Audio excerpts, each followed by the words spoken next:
नए वित्त वर्ष की शुरुआत के साथ ही बहुत सारी कंपनियों में सैलरी इंक्रीमेंट का दौर भी शुरू हो जाता है और ये ज्यादातर प्रोसेस जो है वो अप्रैल से लेके जून जुलाई तक चलता है।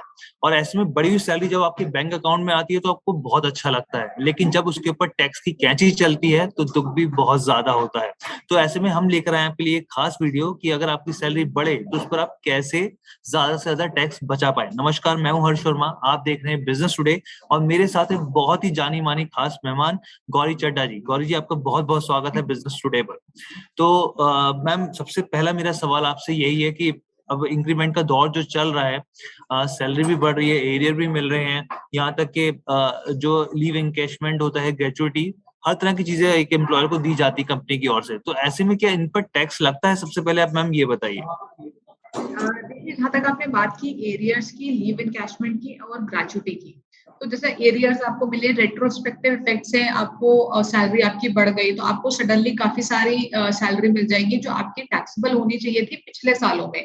लेकिन क्योंकि आपको वो इस साल में मिली है, पिछले सालों में आपको इसके बारे में पता ही नहीं था तो आपने उसके ऊपर टैक्स नहीं दिया, तो इस साल आपको इसके ऊपर टैक्स देना होगा। लेकिन सरकार ये कहती है कि क्योंकि आपकी ये पिछले सालों की सैलरी थी और आपको इस साल में मिली है, या ग्रेचुइटी इस साल में मिली है रिलेटेड टू प्रीवियस ईयर्स, या लीव एनकैशमेंट में ये पिछले सालों से रिलेट करती है और इस साल में मिली है, और इस साल में आप शायद हायर टैक्स ब्रैकेट में आते होंगे और उसमें ज्यादा टैक्स लग जाएगा, इसलिए हम आपको कुछ रिलीफ देंगे।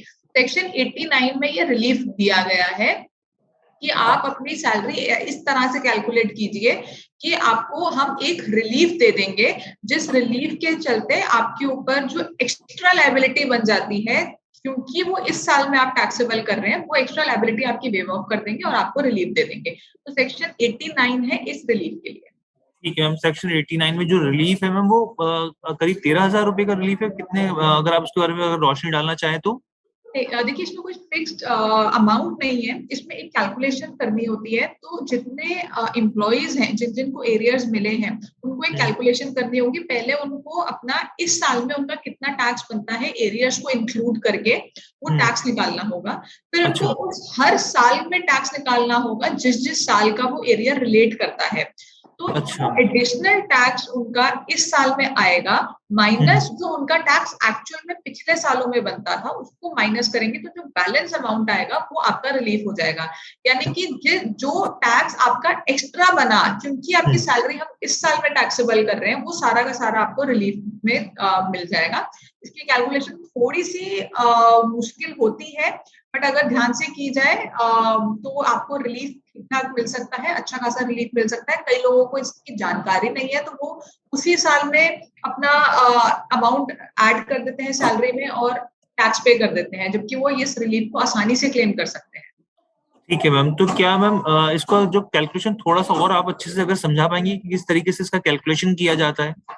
देखिए, सबसे पहले आपको जिस साल में आपने एरियर्स रिसीव किए हैं, उस साल में सपोज आपकी सैलरी थी 1 लाख रुपए और आपको एरियर्स मिले 50,000 रुपए, तो ठीक है। 1.5 लाख रुपए पे आपको टैक्स कैलकुलेट करना है। ठीक है, ठीक। उसके बाद वो 50,000 रुपए रिलेट करते हैं सपोज पिछले 8 साल को, तो पिछले ठीक है। 8 साल में जितना जितना एरियर उस जिस साल को रिलेट करता है, उस साल में टैक्स को ऐड कर इनकम को ऐड करके टैक्स कैलकुलेट करना होगा। ठीक अब है। सपोज करिए कि इस साल में जो टैक्स आपका बना वो एडिशनल टैक्स बन गया, 20,000 रुपए का एडिशनल टैक्स बन गया, जबकि पिछले सालों में अगर हम उसको सैलरी के तौर पे ले लेते तो हमारा टैक्स सिर्फ 5,000 रुपए बनता। तो हमें 20,000 माइनस 5,000 यानी कि 15,000 का 15,000। हमें रिलीफ मिल जाएगा सेक्शन 89 के। ठीक है मैम, ये तो आपने बहुत अच्छे से क्लैरिटी दे दी। तो मैम, अगर इस पर टैक्स कटता है तो उसके क्या क्लेम करने का भी कोई तरीका है? जी, देखिए, टैक्स आपका कटेगा, डेफिनेटली टैक्स कटेगा, लेकिन जब आप अपनी रिटर्न फाइल करेंगे और इस रिलीफ को क्लेम करेंगे और अगर आप अपने एम्प्लॉयर को ये सब डिस्क्लोज कर देते हैं तो एम्प्लॉयर ये कैलकुलेट आपको करके दे सकता है। तो इसमें आपको एक फॉर्म भरना होता है इस रिलीफ को क्लेम करने के लिए। उस फॉर्म का नाम है 10E। तो अगर आप ये फॉर्म 10E फाइल नहीं करते इस रिलीफ को पर्टिकुलरली क्लेम करने के लिए, तो आपको ये रिलीफ नहीं मिलेगा, चाहे आप रिटर्न में इसको दिखा दें।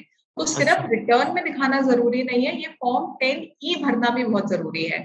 ये दोनों चीजें करेंगे तभी ये इसका आप रिलीफ ले पाएंगे। ठीक है, तो हमारे व्यूअर्स इस बात पर ध्यान दें कि रिटर्न भरने से सिर्फ काम नहीं चलेगा, आपको फॉर्म 10E भी भरना होगा। मैम मेरा आखिरी आपसे सवाल यहाँ पर ये है, क्योंकि सैलरी बढ़ती है तो ऑब्वियस सी बात है अच्छा लगता है, उस पर टैक्स कटता है तो दुख भी होता है, और आज के दौर में जिस तरह महंगाई बहुत ज्यादा बढ़ रही है, एफडी से जो रिटर्न आता है वो मतलब आपका नेगेटिव हो जाता है। तो ऐसे में क्या मैम ऐसे टैक्स सेविंग इंस्ट्रूमेंट्स हैं जहां पर निवेश करके हम लोग एक तरीके से अपनी बड़ी सैलरी का फायदा तो उठाएं, साथ साथ टैक्स भी बचा पाए मैम? तो ऐसे कुछ नाम आप सजेस्ट कर सकते हैं हम लोगों की, कहाँ निवेश किया जा सकता है? जी, देखिए सबसे पहले तो आपको ये देखना है कि आपको टैक्स सेविंग करनी है या नहीं करनी है। आपको दोनों कैलकुलेशंस करनी है, क्योंकि अब 2 रिजीम्स हैं हमारे पास, एक न्यू रिजीम है, एक ओल्ड रिजीम है। तो अगर आपके पास बहुत ज़्यादा एवेन्यूज़ नहीं है टैक्स सेविंग के, यानी कि आपके पास सपोज़ करिए सिर्फ 80C का विकल्प है आपके पास, और उसके अलावा कोई ऑप्शन नहीं है, और आप अगर कंपेयर करें तो आप अगर 80C का रिलीफ नहीं लेते और न्यू रिजीम में चले जाते हैं, तो आपका टैक्स कम बनता है। तो उस केस में आपको कोई टैक्स सेविंग करने की ज़रूरत ही नहीं है। तो पहले तो साल की शुरुआत में आप देख लीजिए कि आपको न्यू रिजीम में जाना है या ओल्ड रिजीम में जाना है। अब ठीक है। बात करते हैं कि आप दोनों चीज़ें कंपेयर करने के बाद आप ओल्ड रिजीम में जाना चाहते हैं। तो आपके पास क्या-क्या ऑप्शंस हैं? पहला तो 80C है, जिसमें आपने जैसे एफडी की बात की, तो टैक्स सेविंग एफडी 80C में आ जाती है, जिसका 5 साल का लॉक इन पीरियड होता है, जो ऑब्वियसली बहुत lucrative नहीं है, क्योंकि इंटरेस्ट रेट बहुत कम है और वो भी टैक्सेबल है। तो उसके अलावा जो ऑप्शंस हैं, पीपीएफ है, या अगर आपका ईपीएफ कटता है तो ईपीएफ है।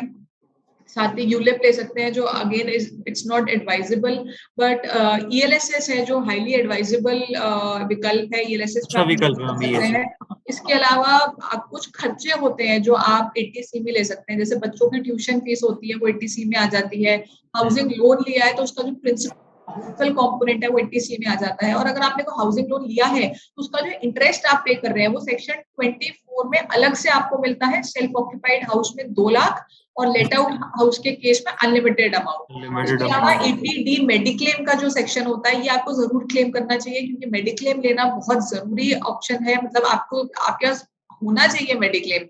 हाँ, मेडिक्लेम के बिना आप सर्वाइव नहीं कर सकते लॉन्ग रन में, क्योंकि अगर तो आपको एक कोई तरीके से इमरजेंसी सुरक्षा होती है कवच ही है। तो हाँ। बिल्कुल, बिल्कुल। तो आपका सारा का सारी जो सेविंग्स है वो सारी आपकी खराब हो जाती है अगर कोई भी मेडिकल इमरजेंसी आ जाए। तो इस केस में मेडिक्लेम होना हर एक के लिए बहुत जरूरी है। फाइनेंशियल मैनेजमेंट का फर्स्ट पॉइंट ही है कि आपको मेडिक्लेम लेना चाहिए। ठीक इसके है। अलावा आपने कोई एजुकेशन लोन लिया है तो 80E में डिडक्शन मिलेगा, और ऐसे कुछ आप कोई रेंट दे रहे हैं, एचआरए आप क्लेम नहीं करते हैं तो 80GG में आप रेंट का बेनिफिट ले सकते हैं। तो ऐसे कुछ सेक्शंस हैं जिनका बेनिफिट आप लेके अपना टैक्स बचा सकते हैं। ठीक है मैम, मुझे लगता है कि आपने काफी हद तक क्लैरिटी दे दी, और हमारे व्यूअर्स को ये चीज समझ में आ गई होगी कि अगर इस बार या फिर पिछले महीने या आने वाले महीने में अगर उनकी सैलरी बढ़कर आती है तो वो कैसे ज्यादा से ज्यादा टैक्स की सेविंग कर सकते हैं। और अगर आपके मन में भी कोई भी सवाल है तो आप हमारे साथ शेयर कीजिए, और बिजनेस से जुड़े हर एक अपडेट को सबसे पहले जानने के लिए, समझने के लिए, देखने के लिए देखते रहिए business today. Thank you ma'am, thank you so much. Video पसंद आया तो हमें लाइक, कमेंट, शेयर और सब्सक्राइब जरूर करें।